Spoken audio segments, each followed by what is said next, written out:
ಅತ್ತೆ ಸೊಸೆಯ ಬಟ್ಟೆ ಹೊನಿಗೆ ವ್ಯಾಪಾರದ ಕಥೆ. ಶಿವಪುರ ಎಂಬ ಸಣ್ಣ ಹಳ್ಳಿಯಲ್ಲಿ ಸೀತಮ್ಮ ಮತ್ತು ಅವಳ ಸೊಸೆ ಅನಿತಾ ವಾಸಿಸುತ್ತಿದ್ದರು. ಸೀತಮ್ಮಗೆ ಹೊಲಿಗೆ ಕೆಲಸದಲ್ಲಿ ಬಹಳ ಅನುಭವವಿತ್ತು. ಅನಿತಾ ಫ್ಯಾಷನ್ ಡಿಸೈನ್ ಕಲಿತಿದ್ದಳು. ಆದರೆ ಇಬ್ಬರೂ ತಮ್ಮ ಪ್ರತಿಭೆಯನ್ನು ಸರಿಯಾಗಿ ಬಳಸಿಕೊಳ್ಳುತ್ತಿರಲಿಲ್ಲ.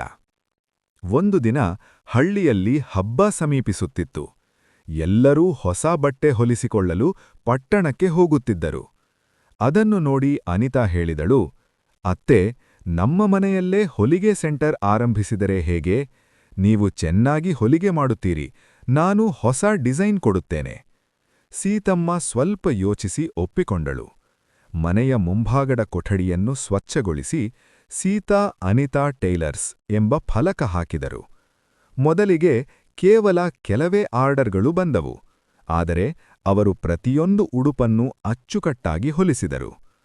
ಒಂದು ದಿನ ಶಾಲೆಯ ಮಕ್ಕಳಿಗೆ ಯೂನಿಫಾರ್ಮ್ ಹೊಲಿಸುವ ದೊಡ್ಡ ಆರ್ಡರ್ ಸಿಕ್ಕಿತು. ಇಬ್ಬರೂ ರಾತ್ರಿ ಹಗಲು ಶ್ರಮಿಸಿದರು. ಸಮಯಕ್ಕೆ ಸರಿಯಾಗಿ ಕೆಲಸ ಮುಗಿಸಿಕೊಟ್ಟರು.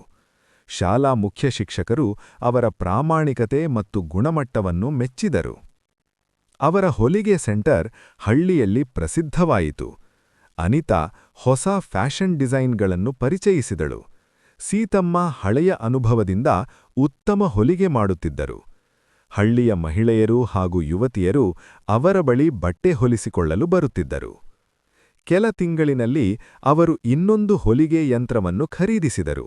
ಇಬ್ಬರೂ ಸೇರಿ ಇಬ್ಬರು ಹುಡುಗಿಯರಿಗೆ ಕೆಲಸ ಕಲಿಸಿದರು. ಅವರ ಜೀವನದಲ್ಲಿ ಸಂತೋಷ ಮತ್ತು ಸಮೃದ್ಧಿ ಹೆಚ್ಚಾಯಿತು. ಒಂದು ದಿನ ಸೀತಮ್ಮ ಹೇಳಿದಳು, ಸೊಸೆ, ನೀನು ನನ್ನ ಜೀವನಕ್ಕೆ ಹೊಸ ಬೆಳಕು ತಂದೆಯೇ. ಅನಿತಾ ನಗುತ್ತಾ, ಅತ್ತೆ, ನಿಮ್ಮ ಅನುಭವವಿಲ್ಲದೆ ಇದು ಸಾಧ್ಯವಾಗುತ್ತಿರಲಿಲ್ಲ ಎಂದಳು. ಈ ಕಥೆಯ ಸಾರಾಂಶ: ಹೊಸ ಆಲೋಚನೆ ಮತ್ತು ಹಳೆಯ ಅನುಭವ ಒಟ್ಟಾಗಿ ಬಂದರೆ ಯಶಸ್ಸು ಖಂಡಿತ ಸಿಗುತ್ತದೆ. ಒಗ್ಗಟ್ಟು, ಪರಿಶ್ರಮ ಮತ್ತು ನಂಬಿಕೆಯಿದ್ದರೆ ಮನೆ ಮಾತಾಗಬಹುದು.